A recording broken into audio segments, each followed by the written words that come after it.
Eh bien, bonjour à tous, c'est un plaisir de faire cette présentation. Donc, alors, je m'appelle Fabien Esculier, je suis chercheur au laboratoire LESU et je coordonne le programme de recherche Action Okapi que j'ai initié il y a 6 ans.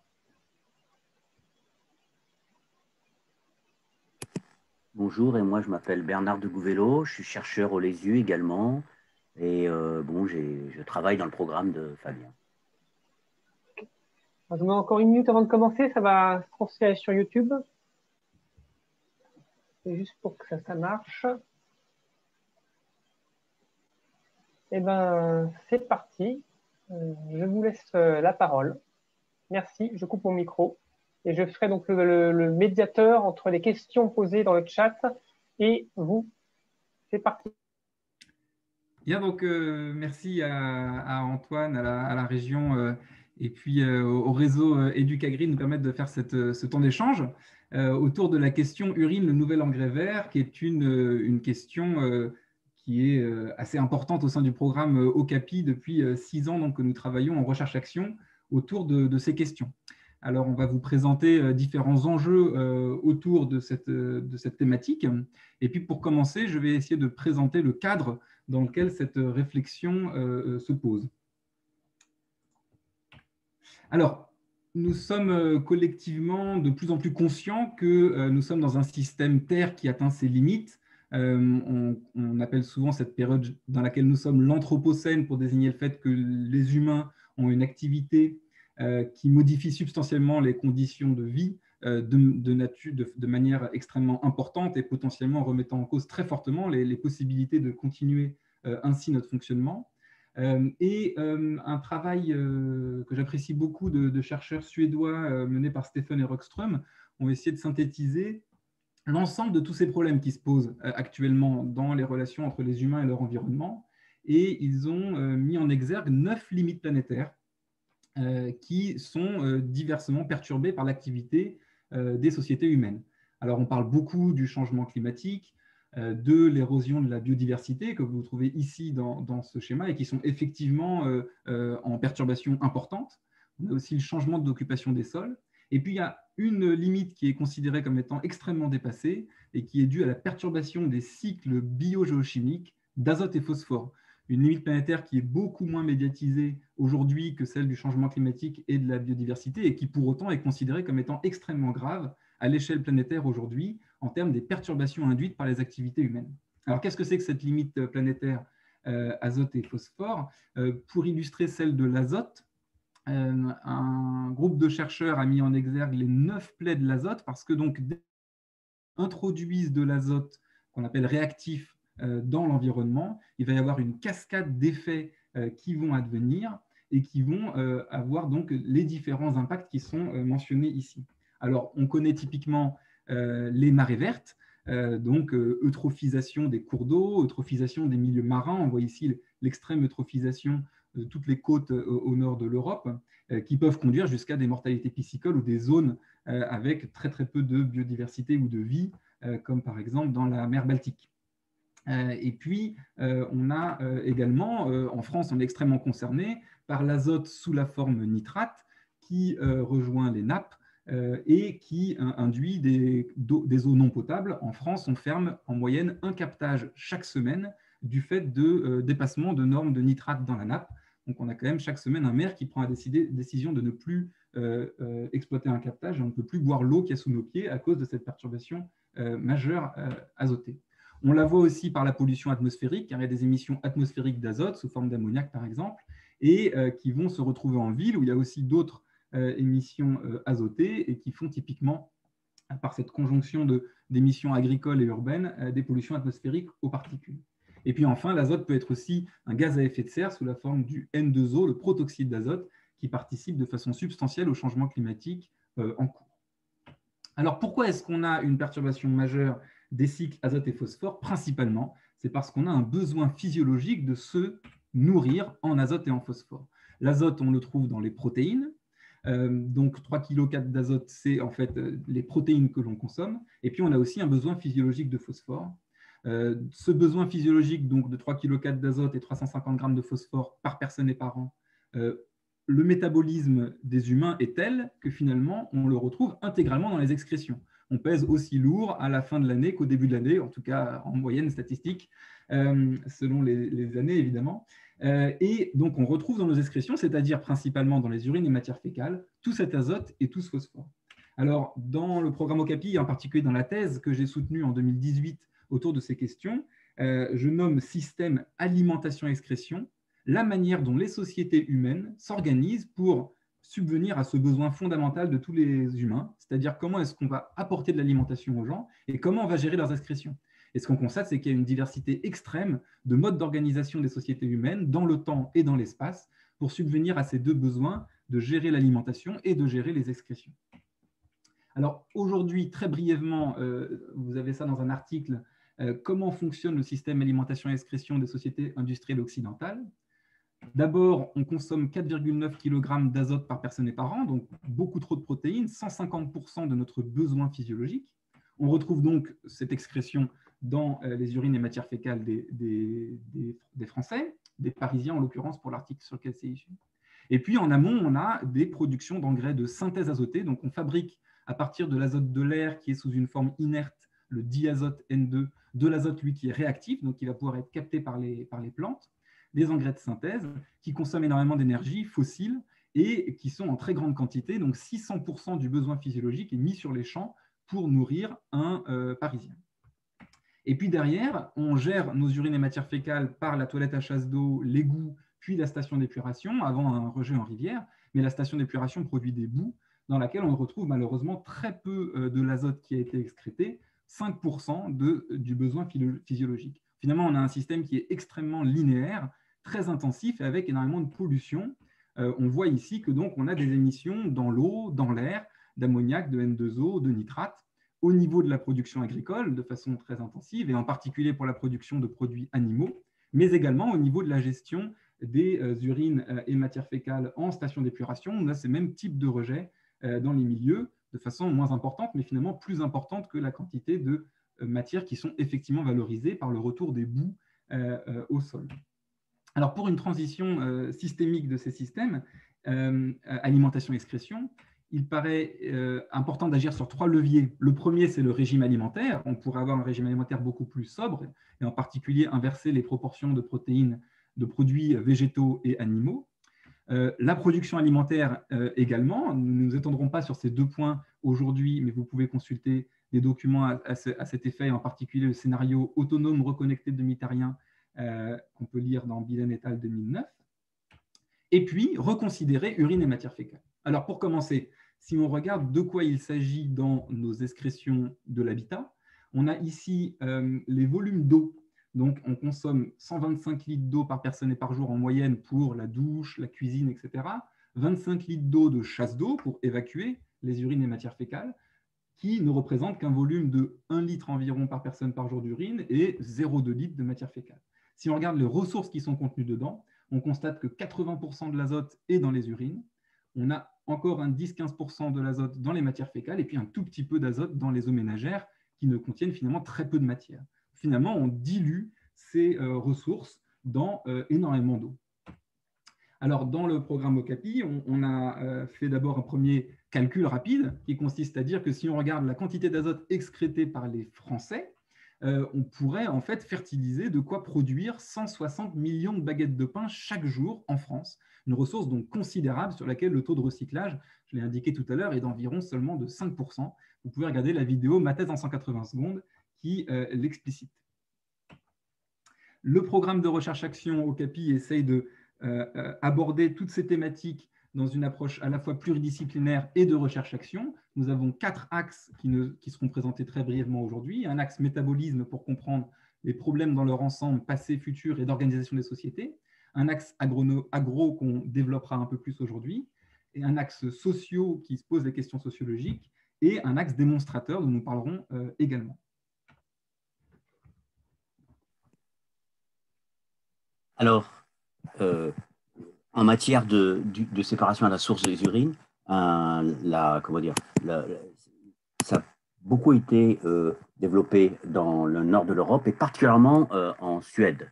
Alors ici, on a dressé dans ce transparent un historique rapide de l'expérience suédoise qui commence à la fin des années 80 au travers d'expériences de construction d'éco-villages qui opèrent des traitements sur place des eaux usées avec un retour au sol des nutriments. Mais en tant que technique de séparation à la source des urines, c'est plutôt à partir des années 90 que cette technique apparaît, notamment toujours dans ces éco-villages, avec une réutilisation de ces urines par des agriculteurs locaux. Il y a également d'autres projets qui voient le jour à l'initiative de promoteurs privés, mais parfois sans réutilisation de l'urine, ce qui conduit d'ailleurs, dans certains cas de figure, à un abandon assez rapide de cette séparation à la source. Et enfin, il y a quand même, il faut signaler aussi qu'en Suède, il y a eu un certain nombre de travaux qui ont été menés sur le sujet, notamment à l'université d'Uppsala. Un moment important dans l'histoire du pays relatif à cette question-là, c'est la reconnaissance, finalement, la recommandation plus exactement, faite par le Code de l'environnement de prendre en compte dans une solution, dans le choix d'un système d'assainissement, la question du recyclage des nutriments. Là, on peut dire qu'il y a eu une première que la séparation à la source connaît son apogée en Suède dans les années 2006-2007, où on voit qu'à ce moment-là, il y a 120 000 toilettes sèches à séparation d'urine qui sont installées et 15 000 de toilettes à eau à séparation d'urine. C'est réparti, assez bien réparti territorialement, essentiellement dans la partie sud du pays. Voilà. Ces dispositifs sont situés principalement en habitat individuel. Il y a eu un peu après des tentatives, d'autres pistes qui ont été recherchées, d'autres solutions, mais il semblerait qu'il y ait un retour aujourd'hui vers à nouveau un intérêt pour ces techniques de séparation à la source. Alors, Fabien, si on regarde un peu comment est organisée une filière locale dans le cas d'un éco-village, il y a un peu quatre points là. Il y a l'interface usagée. Là, dans ce cas de figure, on voit une toilette typique de cette génération-là. Hein, on voit donc que le pipi est évacué par le devant. Généralement, on dispose d'un dispositif de stockage mutualisé entre les différentes habitations de l'éco-village. C'est dans ce stockage que l'agriculteur vient puiser pour ensuite mettre cette urine en proximité des champs, dans une autre citerne, via un camion citerne. Et ensuite, il y a un système d'épandage à proprement parler qui figure tel qu'on le voit dans la photo 4. Alors, si on passe maintenant au cas français, on peut dire qu'il y a plusieurs jalons dans cette histoire. Il y a un peu comme dans le cas suédois, une vision renouvelée des toilettes sèches dans une approche d'assainissement écologique dans les années 90, qui se manifeste pas mal en milieu rural, mais également dans je dirais, les festivals. Hein, il y a plusieurs prestataires qui se mettent à récupérer les urines dans les festivals avec cette idée de l'utiliser. Après, il y a un autre moment qui est assez important, qui est plus récent, plus proche de nous. Dans le cadre du Grand Paris, c'est les questions de tension qui se posent sur l'assainissement de l'agglomération parisienne, avec des limites de traitement des usines, des questions aussi que l'extension du Grand Paris amène à des problèmes relatifs à l'étiage de la Seine, et notamment pour les questions de qualité d'eau, on a également besoin d'amélioration de qualité dans la perspective notamment de rendre la Seine baignable. Et tout ça, ça finit par générer un intérêt pour la recherche d'alternatives, dont la question de la séparation à la source. Et c'est pour ça que d'ailleurs le programme Okapi, qui apparaît en 2015, est né notamment de cette préoccupation-là. Un jalon important dans l'histoire française et qui est encore plus récent, c'est l'intégration par l'Agence de l'eau Seine-Normandie de cette problématique dans son programme via la possibilité de subventionner des projets qui ont recours à la séparation à la source, et notamment une subvention qui peut être importante puisqu'elle va jusqu'à 80% lorsqu'il s'agit de projets portés par des acteurs publics. Et enfin, encore beaucoup beaucoup plus récemment, parce que c'est là on est en pleine actualité, j'ai envie de dire, c'est l'opération Saint-Vincent-de-Paul, premier projet de quartier urbain avec séparation à la source. C'est là-dessus que je vais parler un tout petit peu maintenant. Alors, ce quartier, c'est un quartier en fait qui est issu de la refonte d'un ancien hôpital, d'un site d'un ancien hôpital. Donc, on est en plein centre de Paris, puisqu'on est dans le 14e arrondissement. Le programme est important, puisqu'il concerne 600 logements, des équipements publics et privés et des commerces. L'option a été prise d'intégrer la collecte séparative des urines à l'échelle de tout le quartier. Donc, c'est quelque chose d'assez inédit. Le principe a été validé fin 2020 et il est aujourd'hui en cours de construction. On peut dire que cette opération a bénéficié aussi du fait d'avoir une opération d'urbanisme transitoire sur le site dans lequel a été mis en place un dispositif original des urinoirs féminins pour récupérer cette urine. Alors, le principe général du dispositif, c'est l'ensemble des urines dans des immeubles sont renvoyées et renvoyées dans un réseau spécifique qui alimente une cuve de stockage, donc il ne stocke que l'urine. Cette urine est renvoyée dans une usine de traitement qui est sur le site même, et ce traitement, comment dire, qui a une nitrification, mais également qui purification et concentration par distillation, permet une réduction très sensible des volumes. Et enfin, c'est ce qui permet la constitution d'engrais. Et dans le cas particulier d'espèces, là, cet engrais, aujourd'hui, son débouché, c'est d'être utilisé. Il sera utilisé par les services des espaces verts de la municipalité de Paris. Alors, on s'est également intéressé, dans le cadre d'un autre travail, sur la perception que pouvaient avoir les agriculteurs franciliens par rapport à l'utilisation d'urinofertilisants, dans une enquête qui a été menée au sein du LESU auprès de 24 agriculteurs, répartis dans différentes catégories, des céréaliers, des maraîchers, certains étant conventionnels, d'autres en bio. Et on les a amenés à se positionner par rapport comment dire, à 4 types de filières de produits envisagés, donc différentes formes soit de l'urine brute, qu'on appelait l'ISIN, soit de l'urine concentrée. Alors l'urine brute, c'était ce qu'on a vu dans le cas suédois que je vous ai présenté. L'urine concentrée, c'est ce qui doit être mis en œuvre dans le cas de Saint-Vincent-de-Paul et qui existe déjà sous une forme commercialisée en Suisse, ou de forme, comment dire, solide, l'astrovite et ce qu'on a appelé le granurin. Alors, ce qu'a montré cette étude, c'est quelques conclusions, c'est que on a affaire à des agriculteurs qui sont plus ou moins ouverts à l'idée. On pensait qu'en fonction de la nature de l'activité de l'agriculteur sera un enjeu, mais en fait, il n'y a pas de distinction entre les 4 catégories qu'on a faites, là, c'est-à-dire maraîcher bio, céréaliers conventionnels, etc. Ce qui semble plus important, c'est le facteur âge. Les jeunes sont quand même plus ouverts à cette idée.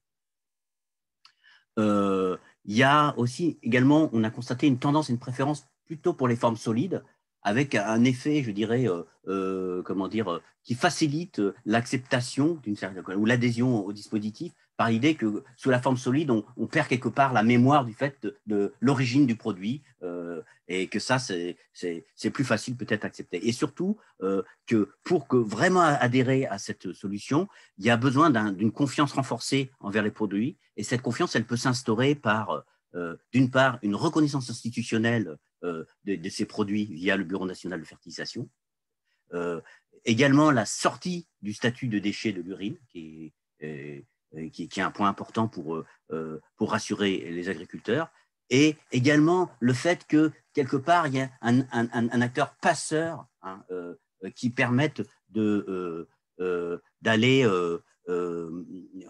faire ce lien entre le monde urbain et le monde rural, type des coopératives de distribution. Il a été montré que la construction de démonstrateurs constitue un passage obligé pour cette appropriation. Il y a vraiment besoin de voir que ça marche. Voilà. Tu peux passer, Fabien. Alors cette démonstration, elle existe en fait déjà en France au 19e siècle à très très large échelle, hein, puisque les urines humaines sont très largement utilisées en France pendant le 19e siècle et au début du 20e siècle. Et puis finalement, on constate un abandon de l'utilisation de ces matières avec le développement des engrais de synthèse azotés, donc procédés Haber-Bosch en pétrochimie, et puis phosphorés ou potassiques issus des mines. Alors, les démonstrateurs qu'on fait, c'est une sorte de rétro-innovation. On remet en place des fertilisations à l'urine humaine. Alors, après l'avoir théorisé, comme je montrais tout à l'heure, pour ma thèse en 180 secondes, on l'a effectivement réalisé dans le cadre de l'axe AgroCapi du programme OCAPI avec tous nos partenaires. Et donc, nous avons collecté de l'urine à l'école des ponts, en particulier sur urinoir sec masculin, mais on a aussi des collectes sur urinoir féminin. Nous l'avons épandu sur des champs du plateau de Saclay. Et puis, nous avons récolté le blé moulu en farine, fait du pain, et nous organisons, alors quand les conditions le permettent, des dégustations de ce pain produit à partir de blé fertilisé à l'urine pour mettre sur la table le débat de la question de savoir comment est-ce qu'on peut gérer ces systèmes alimentation-excrétion dans nos sociétés. Dans le programme AgroCapi, nous avons développé tout un ensemble de thématiques de recherche autour de l'utilisation de l'urine en agriculture, donc à partir de la production de ce que nous nommons des urinofertilisants, donc des matières fertilisantes issues d'un traitement de l'urine séparée à les sources. Nous avons passé en revue ces urinofertilisants dans une publication de 2020 coordonnée par Tristan Martin, qui en a fait sa thèse, soutenue tout récemment, et qui montre donc l'extrême diversité des produits qui peuvent être obtenus, liquides, solides, plus ou moins concentrés, etc. Nous avons fait des essais en serre pour analyser l'efficacité agronomique des différents urinofertilisants, des publications qui sont en cours. Nous avons aussi réalisé des essais au champ, et puis nous avons fait des travaux en analyse de cycle de vie, ainsi que sur le devenir des pharmaceutiques, des résidus pharmaceutiques et de l'antibiorésistance. Alors, pour donner juste deux très brefs résultats, le premier, sans vraiment de surprise, je dirais, parce qu'à Grignon même, où nous avons travaillé avec l'INRAE, il y a déjà eu des épandages il y a 100 ans qui montraient l'efficacité de l'urine comme fertilisant. Et donc, nous avons montré un coefficient d'équivalence à l'azote supérieur à 70% pour la majorité des urinofertilisants et certains qui sont à 100% selon le type d'urinofertilisant.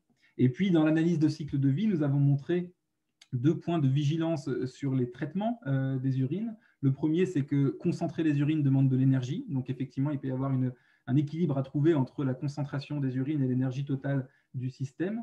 Et puis, enfin, la volatilisation au champ, puisque les formes ammoniacales, évidemment, peuvent avoir tendance à être volatilisées. Toutefois, dans certaines configurations, nous avons montré qu'il existait des systèmes qui étaient meilleurs que l'actuel, c'est-à-dire production d'engrais Haber-Bosch et station d'épuration, à l'actuel, je dirais, conventionnel, sur l'ensemble de toutes les thématiques de l'analyse de cycle de vie, c'est-à-dire qu'on peut à la fois consommer moins d'énergie et émettre moins de gaz à effet de serre et moins polluer les cours d'eau, etc., etc., ce qui finalement s'avère être extrêmement intéressant d'avoir ces options environnementales que j'appellerais sans regret. Donc ici, on voit sur les différents paramètres de l'analyse de cycle de vie, une division par 15 des consommations de ressources en eau, une division par 8 de l'eutrophisation, ou par 4 des émissions de gaz à effet de serre pour une filière donc urine stockée, c'est-à-dire voilà, dans un bâtiment, on stocke l'urine au pied et puis on imagine des champs qui sont à une distance relativement raisonnable de quelques dizaines de kilomètres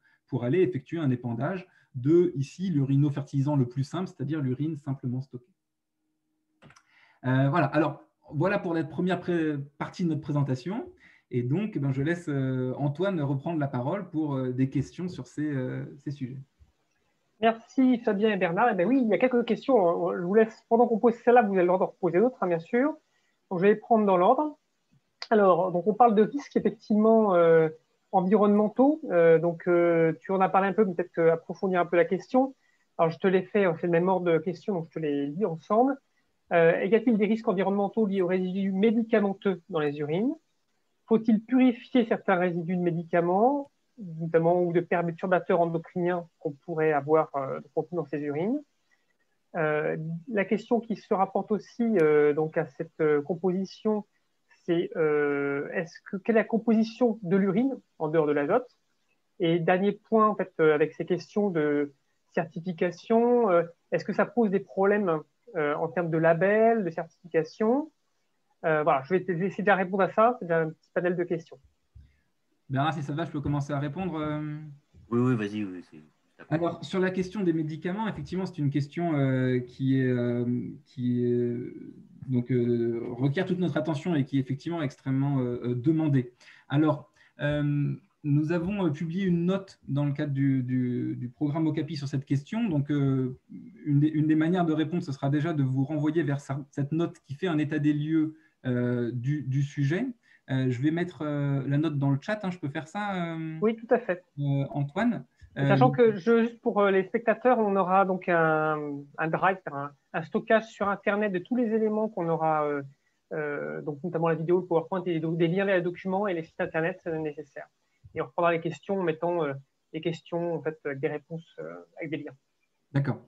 Alors, au-delà de juste mettre la note, donc pour donner quand même quelques éléments rapides sur cette question-là. Tout d'abord, la question est de savoir effectivement ce que deviennent les médicaments aujourd'hui. C'est-à-dire qu'aujourd'hui, une personne qui est médicamentée, on va retrouver les résidus médicamenteux dans les urines et dans les matières fécales en fonction des molécules, qui vont majoritairement aller à l'égout, usuellement arriver en station d'épuration. Et ensuite, on a 3 voies. La première, ça peut être la dégradation dans le processus de traitement, mais finalement, aucune station d'épuration n'a été conçue initialement pour traiter les résidus médicamenteux. Donc, il y a certaines molécules qui vont être dégradées, d'autres très peu. Et ensuite, on va les retrouver donc, soit dans l'eau, au rejet, donc dans la rivière, et soit dans les boues. Et donc, on a aujourd'hui des boues de stations d'épuration qui sont retournées au champ, qui induisent déjà aujourd'hui un épandage de résidus pharmaceutiques. Par ailleurs, on a aussi des résidus pharmaceutiques qui se trouvent dans les urines et matières fécales animales, qui sont, elles, très majoritairement retournées sur les champs. Donc, on a aussi cette question qui se pose, ainsi que de façon générale, un très grand sujet micropolluant tout le long de la chaîne des systèmes alimentation-excrétion, que ce soit les contaminations des engrais qui sont utilisés, la poêle qui va être utilisée pour cuire, etc., etc. Donc la question est finalement comment penser cette question des risques médicamenteux dans l'ensemble de cette chaîne. Alors, pour répondre très brièvement, peut-être on peut s'appuyer sur 2 pays qui ont déjà eu des positionnements là-dessus. Le premier, c'est la Suède, qui donc fait ses épandages d'urine depuis longtemps, comme le montrait Bernard, et qui a considéré qu'en l'état des connaissances et en l'état des pratiques, il n'y avait pas matière à prohiber l'épandage d'urine humaine du fait de la présence de résidus médicamenteux. Donc, après simple stockage, en Suède, on épand les urines malgré la présence de ces résidus médicamenteux. C'est un avis qui est repris par l'Organisation mondiale de la santé. L'OMS a émis un avis en 2012 qui considère que la présence de résidus médicamenteux n'est pas de nature à remettre en cause l'utilisation de l'urine comme matière fertilisante. Par ailleurs, on a des pays comme la Suisse, dans laquelle on a des produits qui ont été développés d'urinofertilisants. Le premier produit qui est mis sur le marché, finalement, l'Orin, qui a été présenté rapidement tout à l'heure, de l'urine concentrée, dans lesquels il y a un traitement spécifique des micropolluants médicamenteux. Et ce produit a obtenu une homologation par le ministère agricole suisse dans une logique qui est, quitte à avoir séparé les urines, on peut justement en profiter pour mieux les traiter qu'on ne le fait aujourd'hui. Pour autant, on ne sait pas quel est l'effet de ces médicaments aujourd'hui mis sur les champs. Donc, a priori, s'il n'y en a que moins, ça ne peut être que mieux. Mais c'est une question qui reste encore très débattue dans la communauté scientifique et il n'y a pas de consensus, d'où l'objectif dans le programme Okapi de développer les connaissances à ces questions. Et donc, on a encore des travaux qui sont menés pour bien comprendre le devenir des différents résidus pharmaceutiques dans ces processus et dans l'épandage agricole. Sur la composition de l'urine, oui. Justement, il y avait une deuxième question qui se rapproche à ça, c'est est-ce qu'il y a une variation de la composition de l'urine selon le régime en fait, plus ou moins carné, plus ou moins méditerranéen, et ça se rapproche de la question quelle est la composition de l'urine en fait. Alors l'urine, elle est donc, en agronomie, je dirais, on peut la considérer comme un engrais multi-éléments, c'est-à-dire qu'on retrouve en fait la majorité de ce qu'on a ingéré, et donc on y retrouve de façon assez équilibrée d'ailleurs de l'azote, du phosphore, du potassium, etc. et tous les micronutriments également qu'on ingère. Donc de ce point de vue-là, elle est équilibrée et représente des apports non négligeables en autre chose que l'azote, même si c'est souvent l'azote qui est le facteur limitant. Par ailleurs, on retrouve aussi un reflet de notre alimentation, donc on retrouve beaucoup trop de chlorure de sodium. Alors c'est assez intéressant parce que finalement c'est une molécule qui est plutôt indésirable en agriculture, le sodium, Et par ailleurs, il est aussi indésirable pour les régimes alimentaires, hein, c'est-à-dire qu'aujourd'hui, on consomme trop de sodium et on a beaucoup de maladies liées à cet excès de sodium. Donc finalement, on a un double intérêt à consommer moins de sodium, à la fois dans la valorisation qu'il y en aurait. Pour autant, en climat tempéré, on considère que le lessivage du sodium est suffisant pour ne pas poser de problème de salinisation si on fertilise à l'urine. Une question qui peut par contre être problématique dans des pays comme l'Australie, où ils ont considéré qu'il fallait ne pas trop utiliser d'urinofertilisants dans les régimes alimentaires très riches en sodium par rapport à ce point-là. Voilà, peut-être pour répondre très rapidement sur la composition plutôt chimique, je dirais, de l'urine. Petite question sur l'acceptation sociale. Donc, en fait, tu parlais du pain. Je crois que vous avez aussi des petites tomates aussi. Donc, vous avez fait une petite étude sociologique par rapport à l'acceptation. Et la question, c'est quid de l'acceptation par les clients de l'agroalimentaire vis-à-vis d'agriculteurs qui se lanceraient dans ce type de démarche. Voilà. Bernard, je te laisse répondre. Le son est coupé, Bernard. Oui, ça marche. Elle n'est pas très facile, c'est pas très facile d'y répondre parce qu'on n'a pas encore une vision très, très nette de la question, puisque en fait, nous, on s'est intéressé surtout au premier maillon, c'est-à-dire la question de l'adhésion des agriculteurs à cette perspective d'utiliser ça sur leur production. Voilà. Donc, à ma connaissance, il n'y a pas beaucoup de travaux qui portent, mais peut-être Fabien, c'est ça, je ne sais pas, mais qui portent sur cette question d'acceptation de la part des usagers. On peut dire seulement que quand il y a eu du prix qui a été fait, il a été fort accepté, mais je ne sais pas si on peut dire quelque chose qui a un sens plus solide que ça. Oui, je peux peut-être donner deux témoignages.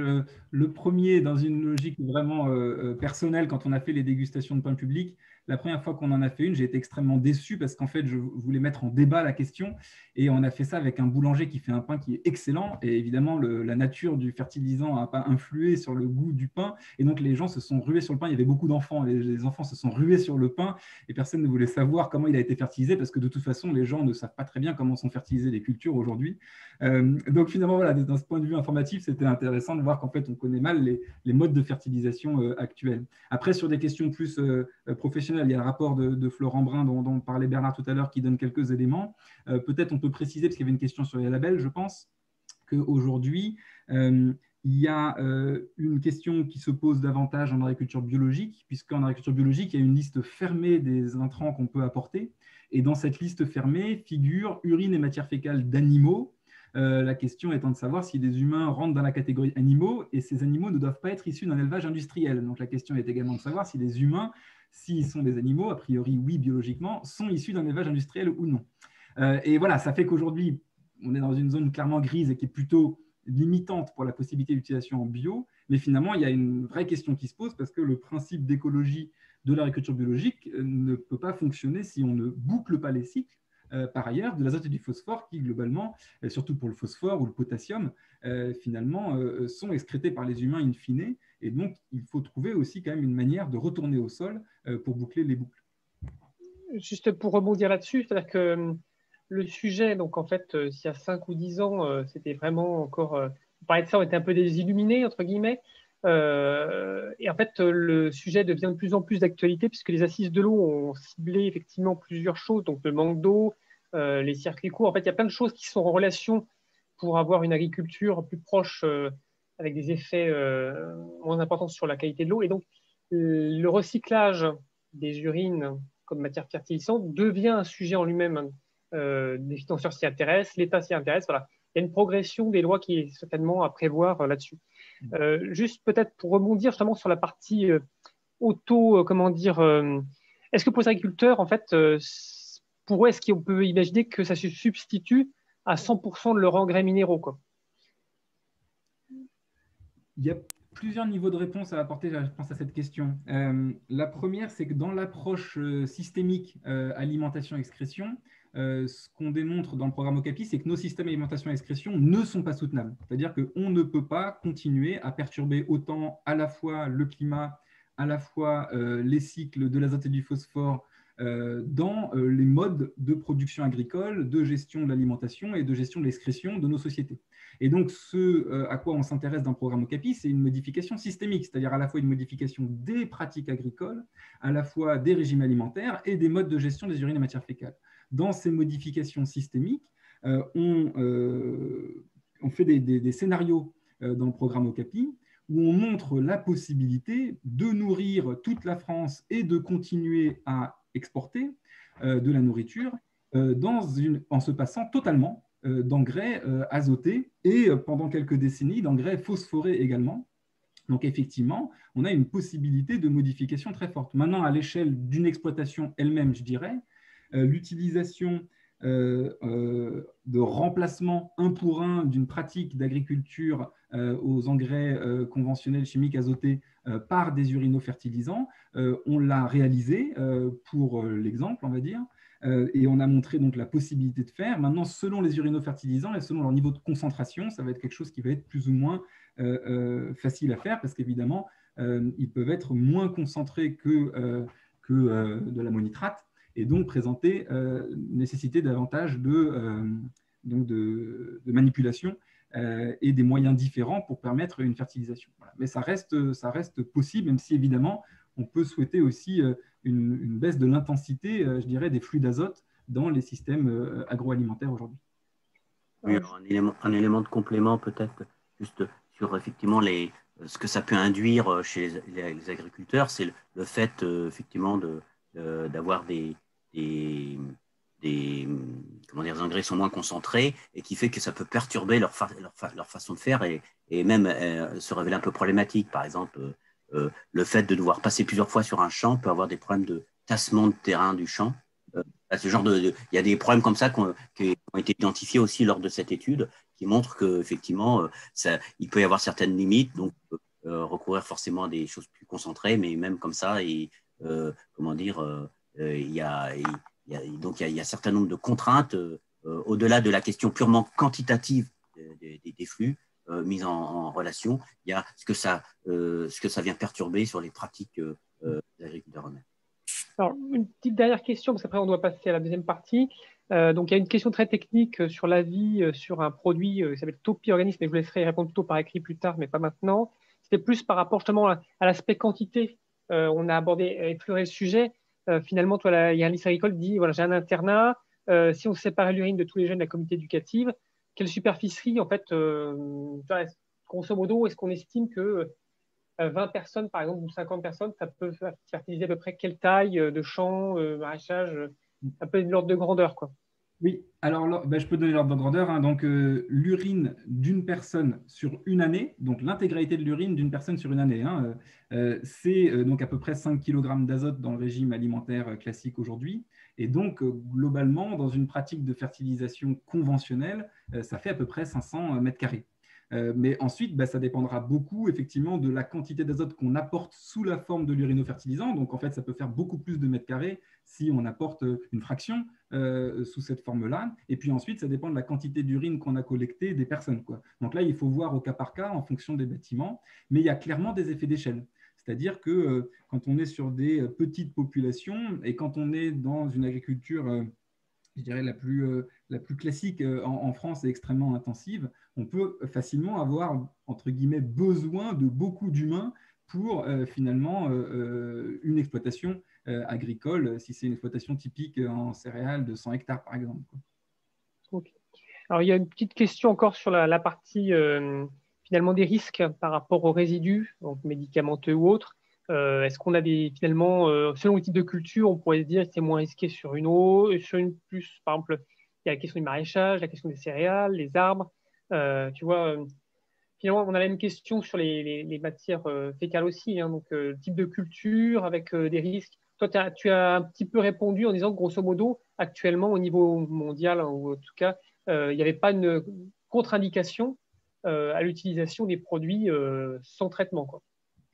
Donc là, on est une question psychologique quasiment. Il y a un avis de l'OMS qui est le seul avis international aujourd'hui qui existe sur la question. Par contre, il y a, comme je disais, surtout une absence de consensus scientifique, c'est-à-dire qu'aujourd'hui, il y a des avis divergents de la communauté scientifique sur, sachant qu'on ne sait pas, est-ce que du coup on interdit ou est-ce qu'on considère qu'on peut, quoi. Donc aujourd'hui, c'est clairement la position. Je ne connais pas de travaux qui portent spécifiquement sur les risques en fonction des types de cultures. Je dirais que là où ça a été le plus étudié, c'est sur la question plutôt des pathogènes. Donc, effectivement, le corps humain excrète la majorité de ses pathogènes par les matières fécales. Donc, il y a un enjeu pathogène très fort dans la gestion des matières fécales, alors qu'on a très peu d'excrétion dans les urines. Et donc, ce que l'OMS a préconisé surtout, c'est des temps de stockage de l'urine, parce que le stockage de l'urine induit un abattement des pathogènes. Et donc, en fonction des types de cultures, on a des temps de stockage plus ou moins longs qui sont préconisés par l'OMS pour permettre d'avoir une utilisation sûre d'un point de vue donc, pathogène de l'urine. Juste pour faire un rapport justement à la question des pathogènes, l'utilisation, la réutilisation des eaux usées traitées, donc qui contiennent encore des pathogènes, donc c'est réglementé en France et ça a été réglementé en Europe récemment. Donc là, effectivement, on est sur un autre angle, puisque les pathogènes, eux, ils ne vont pas être transmis dans la plante. Là, on parle de résidus médicamenteux qui peuvent être soit stockés dans le sol, soit qui vont partir dans les eaux souterraines, soit qui vont être captés par la plante. Donc en fait, ça va dépendre de plein de choses. Donc il n'y a pas une réponse, je pense, unique, et ça sera difficile d'avoir une réponse unique. Et surtout, même le taux d'incorporation, on voit que certaines plantes ont des taux d'incorporation des métaux lourds, par exemple, différents d'autres. Donc voilà, ce sera difficile. Je propose qu'on passe à la suite. Très bien.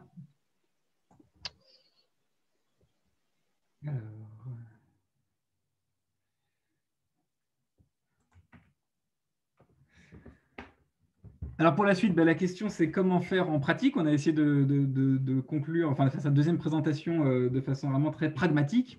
Si on veut mettre en œuvre une valorisation d'urine humaine, comment est-ce qu'on peut le faire? Vous avez ici une image du pain boucle d'or que nous avons produit dans le programme Okapi. Alors, pour commencer, on essaie de le faire nous-mêmes, directement à l'école des ponts, de faire un démonstrateur. Alors, pour ça, on s'est appuyé sur un bâtiment qui a été réceptionné en 2013 et qui avait fait l'objet d'une démarche HQE dans lequel il y avait des panneaux solaires, de la récupération d'eau de pluie, et surtout un élément qui nous intéressait bien, c'était des urinoirs secs masculins, même si la vocation des urinoirs secs masculins, c'était plutôt une logique d'économie d'eau, hein. Mais ce bâtiment a présenté des conditions favorables, puisqu'il était possible d'une certaine façon de plugger assez facilement un dispositif de type démonstrateur, car les modifications étaient assez légères à faire. D'autre part, ça nous permettait de stocker l'urine dans un endroit sécurisé, puisque c'est dans un parking en souterrain avec un accès sécurisé. On a pu en plus, comme nous-mêmes qui nous en sommes occupés, la gestion par les chercheurs fait que, il y a tout un ensemble de problèmes sur lesquels on pourra revenir qui sont évités.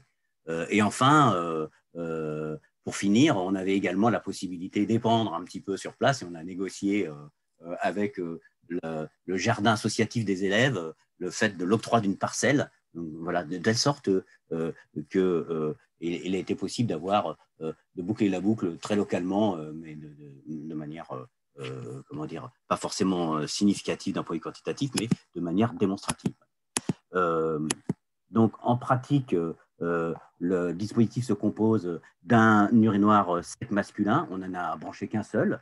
Vous voyez, en fait, son évacuation, on retrouve sa canalisation dans le souterrain en garage. Et ce qu'on a fait, c'est qu'on a transformé cette évacuation, on a associé à cette évacuation une vanne 3 voies qui permet, quand on le souhaite, orienter cette urine non pas vers le réseau, mais vers une cuve qu'on a installée, qui est une cuve qui est vendue comme une cuve de récupération d'eau de pluie, mais là, c'est devenu une cuve de récupération d'urine. Et puis ensuite, grâce à on stocke, on remplit des bidons qui sont stockés in situ dans une armoire, là, comme on le voit là, qu'on date justement pour avoir une période de stockage, et ensuite qu'on peut épandre dans la parcelle considérée. Et il faut signaler que l'urine, que ce dispositif a servi et à récupérer de l'urine, notamment pour les travaux qui ont été évoqués tout à l'heure par Fabien concernant la thèse de Tristan Martin, donc à Nîmes. La finalité du dispositif, c'est de disposer d'une mini filière locale intégrée, et on a ainsi un outil de recherche, mais également à vocation pédagogique, peut faire des stages, des modules d'étudiants dessus. On a travaillé par exemple avec la D-School de Paris pour essayer de réfléchir à comment on pouvait améliorer ce système. Et c'est également un support d'animation envers différents publics, des étudiants, des journalistes, des professionnels. On a toujours quelque chose à montrer quand les gens viennent nous voir et c'est assez intéressant. Et alors, en revanche, on fonctionne de façon intermittente, c'est-à-dire par campagne. C'est-à-dire qu'on ne l'utilise que quand on a envie de faire quelque chose avec. C'est-à-dire que la plupart du temps, aujourd'hui, la vanne, elle est orientée vers le dispositif d'assainissement. Et par contre, quand on veut faire une campagne, on fait ça. Parce qu'en fait, ce dispositif n'a pas de trop-plein qui permet de renvoyer vers le réseau d'assainissement. Donc, du coup, on pourrait avoir des surprises si, comment dire, on ne le gérait pas bien. Voilà. Mais aujourd'hui, la question qui se pose pour nous, c'est de comment transformer ce dispositif qui est aujourd'hui géré comme on le peut par des chercheurs pour le faire intégrer comme étant un véritable équipement au titre d'autres équipements qui sont gérés par le personnel, les agents de l'école. Voilà. Et à travers ça, on s'aperçoit que c'est compliqué, ça pose plein d'enjeux d'appropriation du dispositif que l'on interroge. Voilà. Alors, on a sinon, parmi les ressources disponibles sur le site Okapi, on a une petite note, elle est assez conséquente, d'ailleurs, elle fait déjà, je ne sais pas, une quarantaine de pages, qui permet, qui donne des idées sur concevoir et exploiter les réseaux de collecte de l'urine humaine. Elle est composée en deux parties, une partie sur l'état de l'art, des techniques qui sont assez variées en fait, et des problèmes existants au fil de l'urine, donc au fil de l'installation, hein, parce que chaque compartiment pose des problèmes spécifiques. Hein. Effectivement, au niveau de l'interface usagée, il peut y avoir des problèmes d'odeur, de siphon. Dans les canalisations, on peut avoir des problèmes de précipitation de struvite, donc des problèmes d'obturation. Et bon, c'est des problèmes qui sont repérés comme ça. Au niveau du stockage, les enjeux d'accès, de sécurité, de marquage, et des enjeux d'entretien concernant la protection des agents, le nettoyage préventif des installations, etc. Et donc, il y a une partie qui concerne les recommandations, qui concerne soit d'une part la conception des maillons de la filière, d'autre part l'entretien, la maintenance des maillons, et avec comment dire, différents niveaux qui sont indiqués sur cet entretien. Ça, c'est important, les notions d'information déjà. C'est une espèce d'entretien permanent, il faut savoir bien utiliser ça. L'entretien courant, l'entretien mensuel et les opérations de maintenance annuelles. Alors, l'ensemble de ces éléments, comment dire, sont, je ne vais pas rentrer du tout dans le détail là, mais sont synthétisés dans le document au travers d'une fiche voilà, qui est amenée d'ailleurs un peu à évoluer au fur et à mesure de notre propre expérience. Pour l'instant, elle a cette allure-là. Voilà. Donc, voilà un peu pour cette note. On a par ailleurs, alors sur un peu un autre sujet, mais a été élaboré par nos collègues Aurélie Jovenot, Marine Legrand et Louise Raguet, une sorte de plateau de jeu qui sert de support à un atelier sur la séparation à la source et la fabrique de la ville, dont l'objectif est de faire réfléchir les acteurs de la ville à la mise en place de projets de séparation à la source et de valorisation de ces excrétas sur un territoire, qu'il soit fictif ou réel. Et le principe, il s'agit d'arriver à concevoir en équipe, en débattant entre des profils d'acteurs différents, une filière intégrée. Voilà. Donc, ça passe par l'existence, comment dire, d'un plateau. Tiens, Fabien, tu peux passer à la scène d'après. D'un plateau de jeu qui est une carte du territoire où sont indiqués des différents éléments à prendre en compte sur la possibilité de mettre le rapport avec les enjeux d'élevage, des choses comme ça.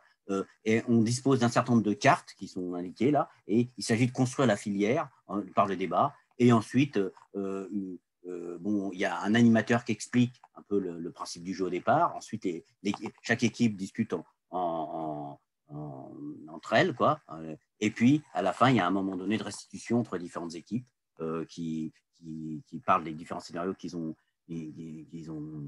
élaborés. Et on a fait un premier test en réel de ce jeu lors du séminaire Okapi en septembre 2020.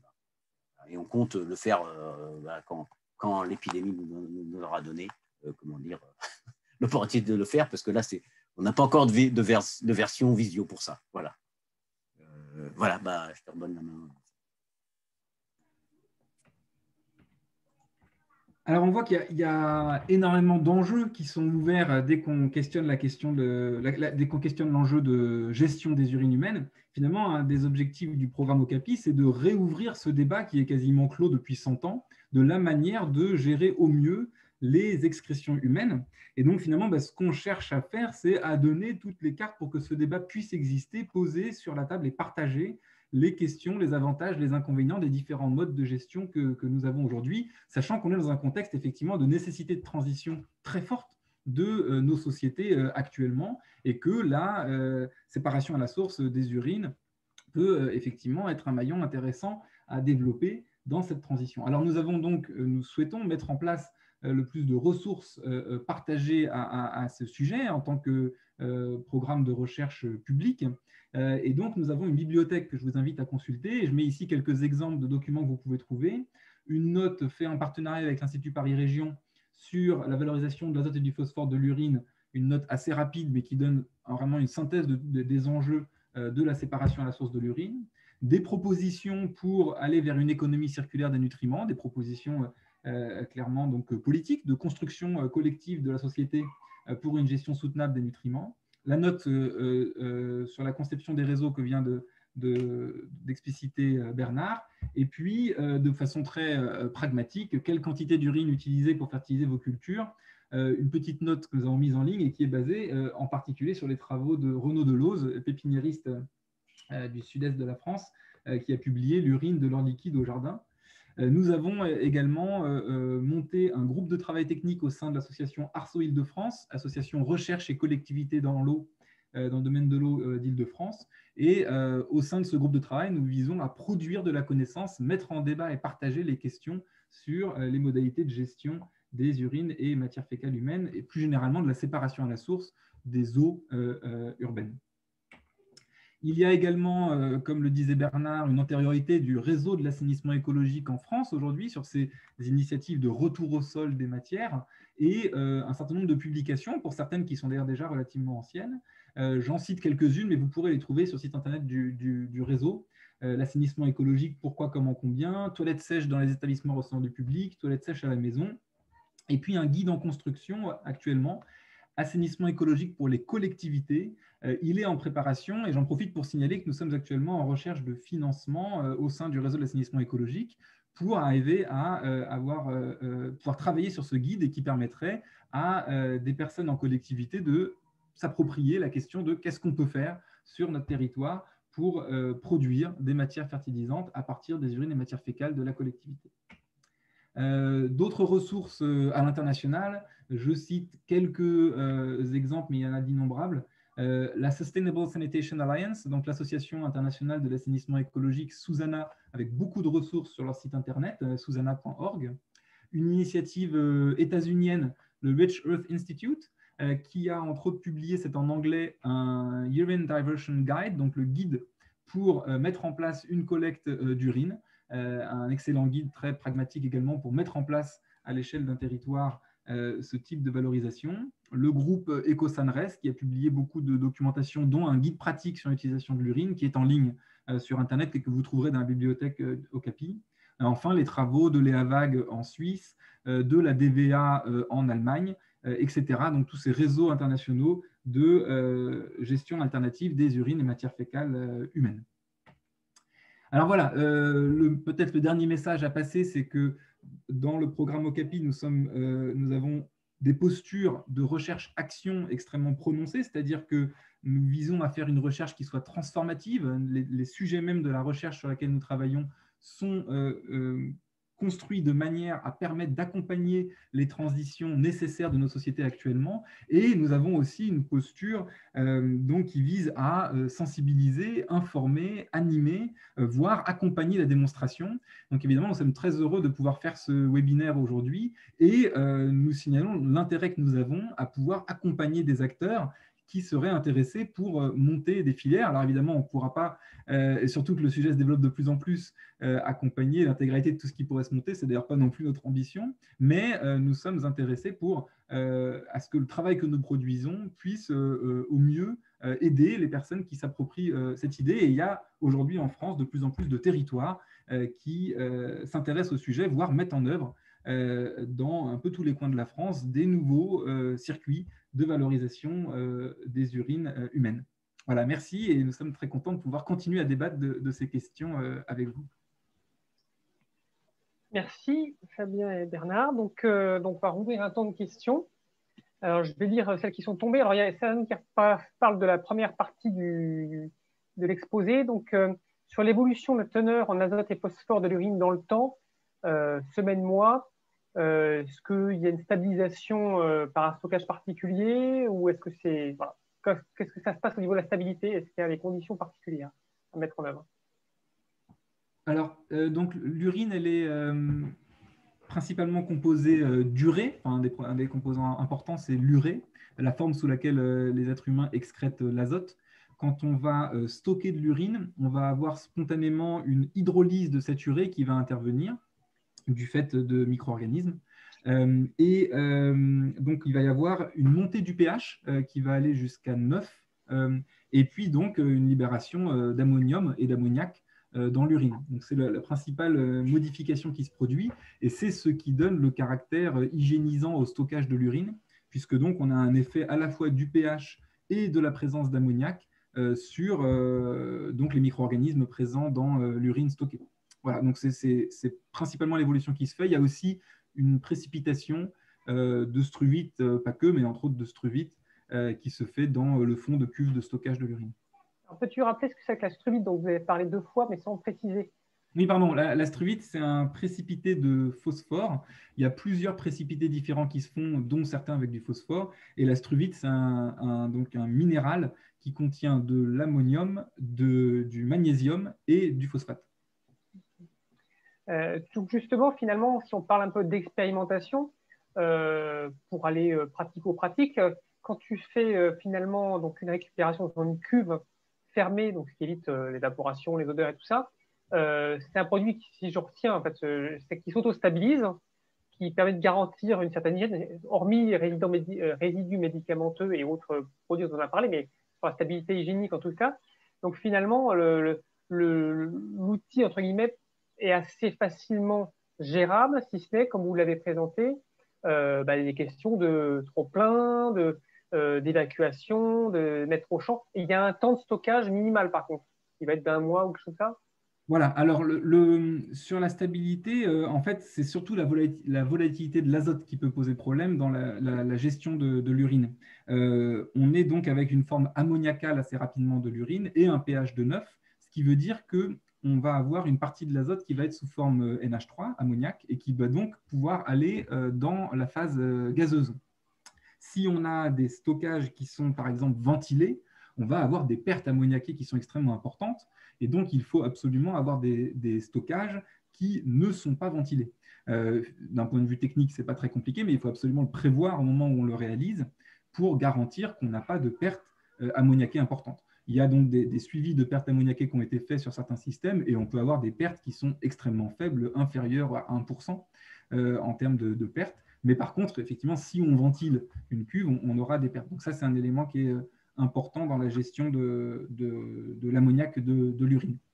Tu avais une deuxième question, pardon, c'était… Une autre question qui n'a plus rien à voir, c'était sur la partie donc réseau. Est-ce que vous connaissez le réseau mixte technologique bouclage des cycles biochimiques qui démarre en 2021 sur un programme de travail de 4-5 ans?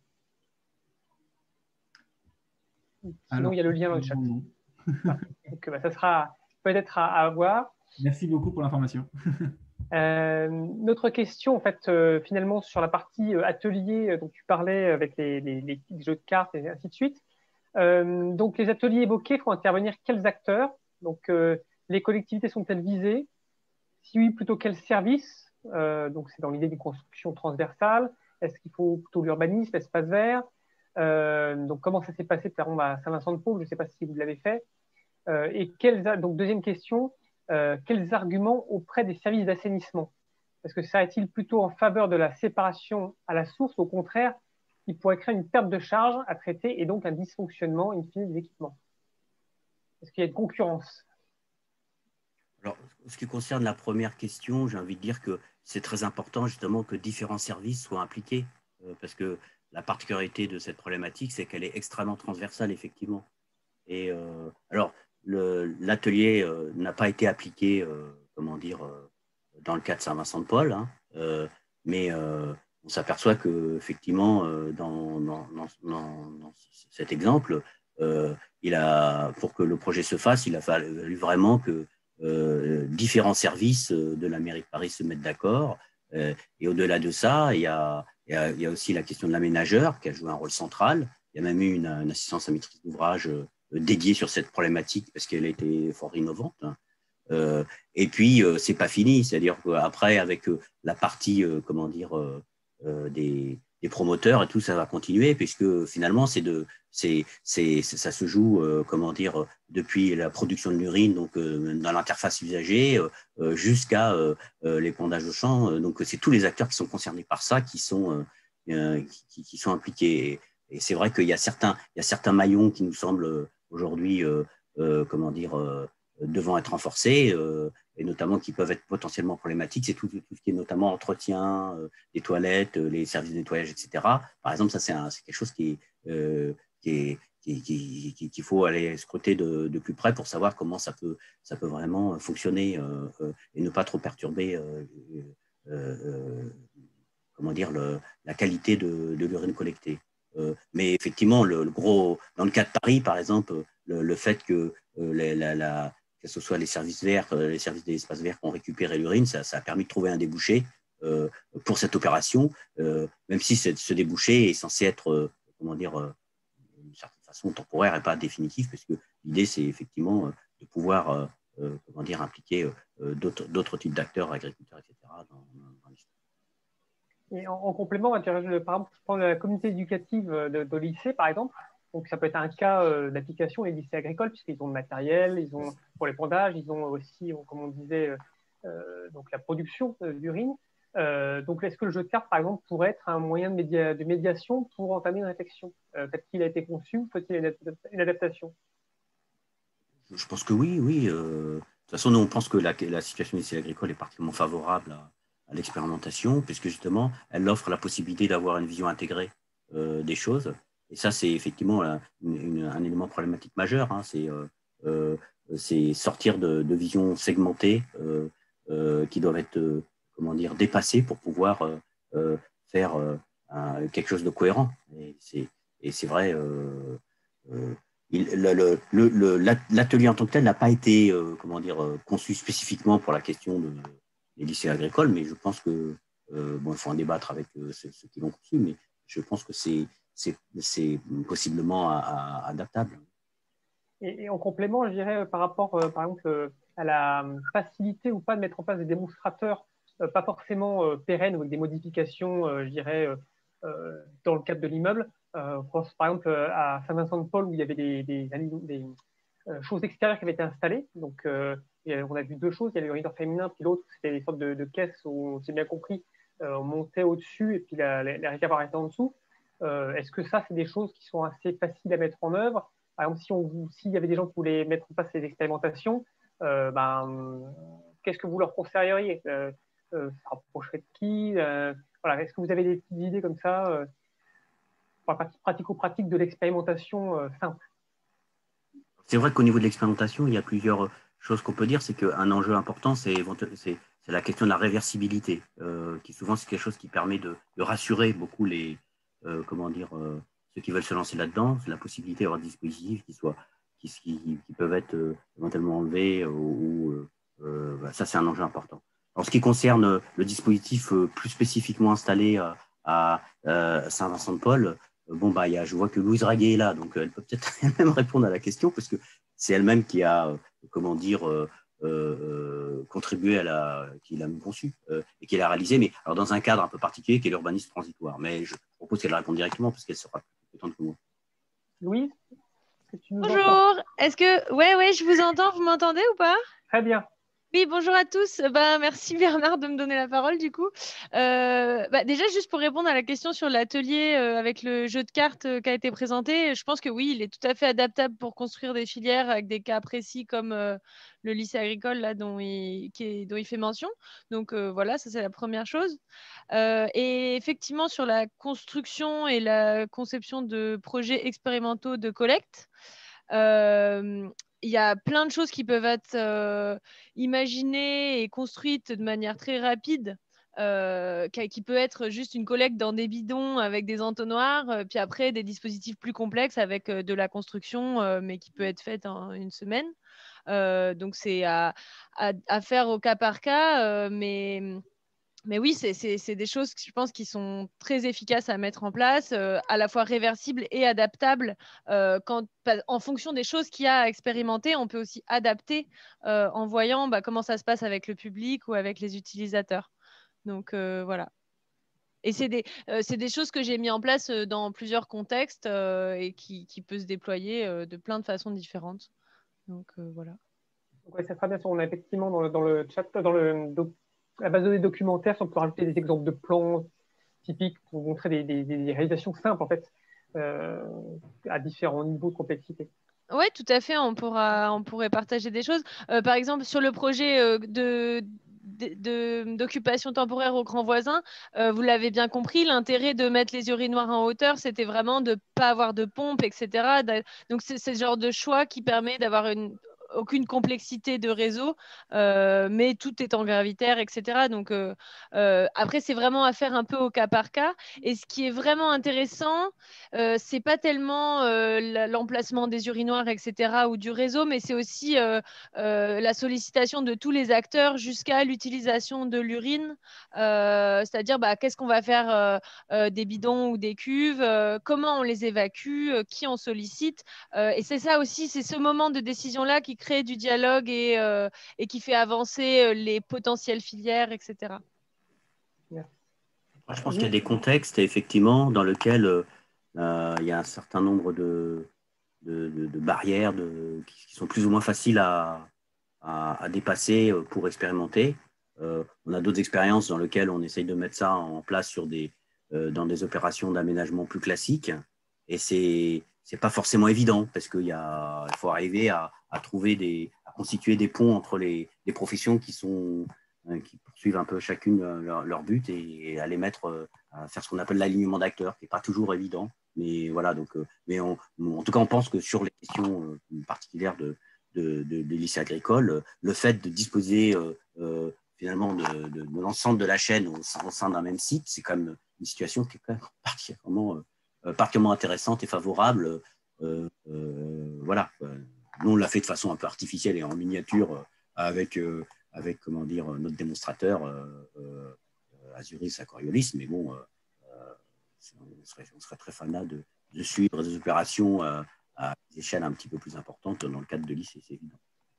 Très bien, peut-être une réponse. Ah, pardon, vas-y, Louise. Non, je voulais juste rajouter le fait que ce qui est intéressant en soi dans l'expérimentation de monter ce type de projet de collecte temporaire, c'est dès le début de la conception et dès la manifestation de l'intérêt de le faire. Parce qu'en fait, ce qui est intéressant aussi, c'est de comprendre pourquoi les gens veulent le faire ou pas, pourquoi parfois ils refusent.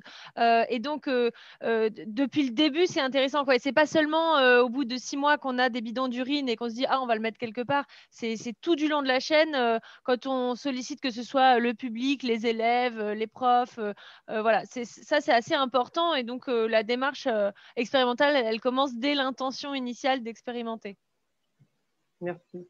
Fabien, peut-être une petite complément de réponse sur les systèmes d'assainissement, la concurrence, dont on n'a pas parlé. Oui, c'était pour faire un écho au fait que tu demandais quelle était la posture des services d'assainissement par rapport à la séparation à la source tout à l'heure dans ta question. Et Oui.